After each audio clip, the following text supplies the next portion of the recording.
Hello everyone, welcome back to my channel. This is Shriti from Shriti's Horror Story Collection. আপনারা কেমন আছেন? আশা করি সবাই ভালো আছেন। আমিও ভালো আছি। তো আমি আপনাদের সাথে একটা রিয়েল ইনসিডেন্ট শেয়ার করতে চলেছি। এই ঘটনাটা আমাকে শেয়ার করেছে দেবজ্যোতি দে ফ্রম বেহালা। দয়া করে সবাই শুনবেন এবং ভালো লাগলে একটা লাইক করে দেবেন। অবশ্যই আমার চ্যানেলটিকে সাবস্ক্রাইব করবেন নতুন নতুন গল্প শুনতে। দেবজ্যোতি দার গল্পে আসি। দেবজ্যোতি দা ব্র্যান্ডিং এর সাথে যুক্ত। দেবজ্যোতি দাকে শুটিং এর জন্য বিভিন্ন জায়গায় যেতে হতো। এরকমই একটা শুটিং এর জন্য ওনাকে ছত্তিশগড় যেতে হয়। ছত্তিশগড়ে উনি যখনই শুটিং এ যান, একটা হোটেল আছে, ওই হোটেলটাতে উনি ওঠেন। হোটেলটা মোটামুটি লাক্সারিয়াস। তো উনি যে ঘরটায় থাকেন, মানে দুতলায় একটা ঘর আছে, যখনই উনি আসেন ওই ঘরটাই ওনাকে দেয়া হয়, ওটাতেই থাকেন।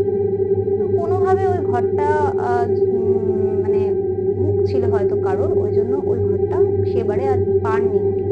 ওনারা যখন রাত্রি 7:30 পৌনে 8টায় গিয়ে পৌঁছান, তখন ওনাকে একটা অন্য রুম দেয়া হয়, যেটা 3 তলার একটা কর্নারের রুম। ঠিক আছে? তো যাই হোক, ওনাকে দেয়া হয়, উনি ওই ঘরটায় চলে যান। সারাদিনের জার্নির পর উনি খুবই ক্লান্ত ছিলেন, তাই উনি খাওয়া দাওয়া করে মোটামুটি 9টা নাগাদ ঘুমিয়ে পড়েন। তো উনি ভালোই ডিপ ঘুমিয়েছিলেন। মোটামুটি 11টা 12টা নাগাদ উনি সুইচ অন অফের মানে আওয়াজটা শুনতে পান, শব্দটা। তো এটাতে ওনার ঘুমটা ভেঙে যায়। উনি উঠে দেখেন যে ওনার ওয়াশরুমের লাইটটা অন অফ হচ্ছে। তো উনি একটু অবাক হয়ে যান। তারপরে উনি নিচে নেমে গিয়ে সুইচটা অফ করে দেন। এসে তারপরে আবার শুয়ে পড়েন। ওনার ঘরটার একটু বর্ণনা দিয়ে দিই।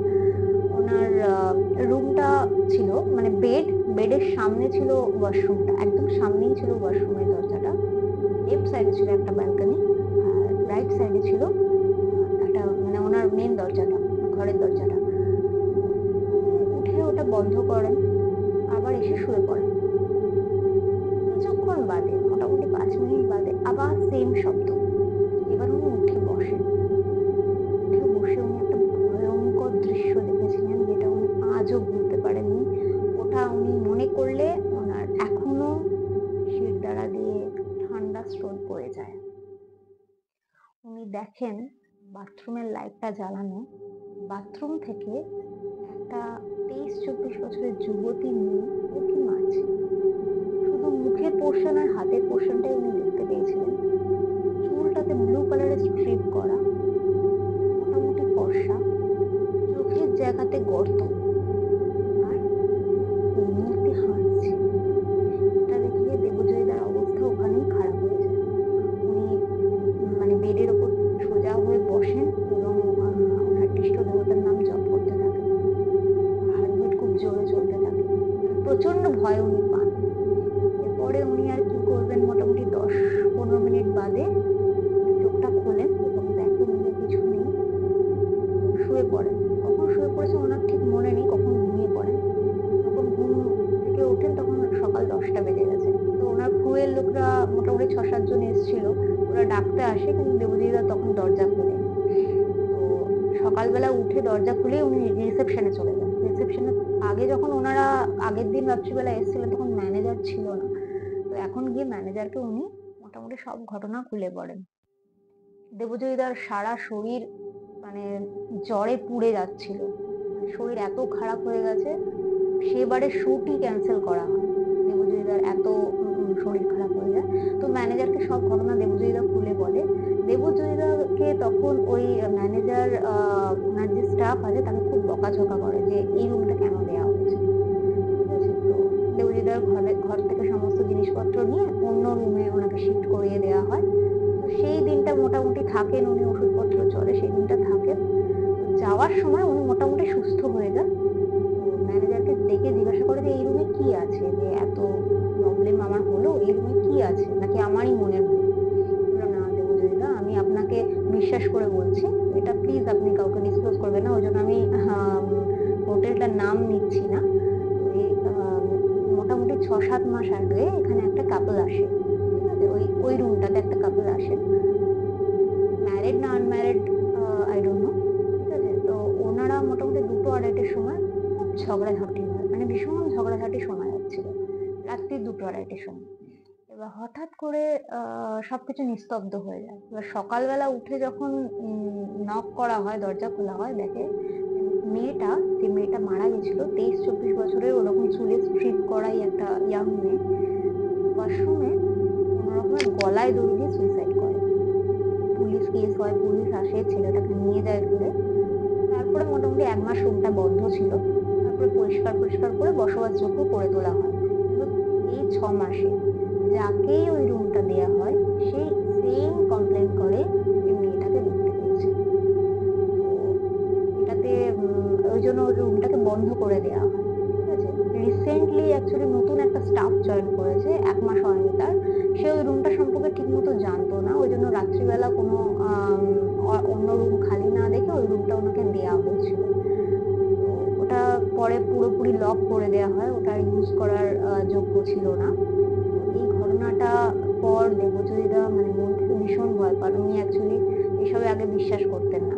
তো এটা উনি চোখের সামনে দেখার পর মানে ওনার সমস্ত যে বিশ্বাস, সব বিশ্বাসের গোড়ায় আঘাত হয়ে যায়।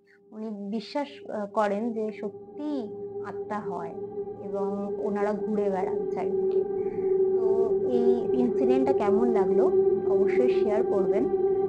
আর আপনাদের কাছে কোনো যদি রিয়েল ইনসিডেন্ট থাকে, সেই ইনসিডেন্টটাও আমাকে দয়া করে শেয়ার করবেন আমার হোয়াটসঅ্যাপ নাম্বারে। এখন সময় আছে, আমি আরেকটা ঘটনা আপনাদের সাথে শেয়ার করে দিচ্ছি। এই ঘটনাটা আমাকে শেয়ার করেছে তন্ময় দত্ত। তন্ময়দার বাড়ি হচ্ছে কলেজ স্কোয়ারে। ওনার ওই বাড়িরই একটা ঘটনা, অনেক পুরোনো দিনের একটা ঘটনা। তো ওটা উনি শেয়ার করেছেন, ওটা আমি আপনাদের সাথে শেয়ার করতে চলেছি। তখন তন্ময়দা সবে জন্মেছে। তন্ময়দার ঘটনা এটা নয়, তন্ময়দার সব বাড়ির লোকেরা প্রত্যেকেই এই ঘটনাটা এক্সপিরিয়েন্স করেছিল। তন্ময়দার বাবারা 3 ভাই। তন্ময়দার ছোট কাকার নাম খোকন, আর ওনার ঠাকুমা ওই বাড়িতে থাকতেন। তন্ময়দা তখন সবে জন্মেছে, তখন সন্ধ্যে 6টা 6:30 বাজে। তন্ময়দার বাবা কোনো একটা কাজ করছিলেন, কাকারা টিভি দেখছিলেন এবং ঠাকুমা সন্ধে দিচ্ছিলেন 6টা 6:30টার সময়। হঠাৎ করে ওনার বাড়ির পাশে একটা গলি ছিল, ওই গলি দিয়ে ওনার ছোট কাকার নাম ধরে কেউ একজন ডাকছে, খোকন খোকন বলে ডাকছে। তো যে আওয়াজটা ওনারা পান, ওটা গোবিন্দ কাকার আওয়াজ। গোবিন্দ কাকা হচ্ছে খোকন কাকার খুব প্রিয় বন্ধু। তো সবাই ভাবে যে গোবিন্দ ডাকছে খোকনকে, এরম ভাবেও উচ্চারণ করে যে গোবিন্দ তোকে ডাকছে, যা নিচে গিয়ে দরজাটা খোল। ওনার মা বলেন, মানে ঠাকুমা বলেন। তো গিয়ে দরজাটা খুলে দেখে কিছু নেই। অবাক হয় সবাই। তারপরে মোটামুটি 9:30 10টা নাগাদ খবর আসে যে গোবিন্দ কাকা এক্সপায়ার করেছেন। উনি শ্যামবাজারের মোড়ে একটা বাইক অ্যাক্সিডেন্ট হয়, উনি ওখানেই মানে খুবই আহত হন। তারপর ওনাকে আরজি করে নিয়ে যাওয়া হয়, আরজি করে উনি এক্সপায়ার করেন। আরজি করে ওনার দেহটা পড়ে আছে। এটা শুনে সবাই মানে ভীষণ অবাক হয়ে যায় এবং অ্যাক্সিডেন্টটা হয়েছে হচ্ছে 6টা 6:30 নাগাদই। ঠিক আছে, আর মোটামুটি অতক্ষণ যুদ্ধ করে 9টা 9:30 নাগাদ উনি এক্সপায়ার করেছেন। তো এটাতে ওদের বাড়ির সকলের মানে খুব ভয় হয় এবং ওনারা বুঝতে পারেন যে গোবিন্দ কাকা এসেছিল খোকন কাকাকে ডাকতে। অ্যাকচুয়ালি গোবিন্দ কাকা খোকন কাকাকে খুব ভালোবাসতো, তো শেষ সময় হয়তো বন্ধুকে ডাকতে এসেছিল। তো গল্পটা কেমন লাগলো আপনারা আপনাদের কমেন্টে আমাকে শেয়ার করবেন। ভালো লাগলে একটা লাইক করে দেবেন, আমার চ্যানেলটি সাবস্ক্রাইব করবেন।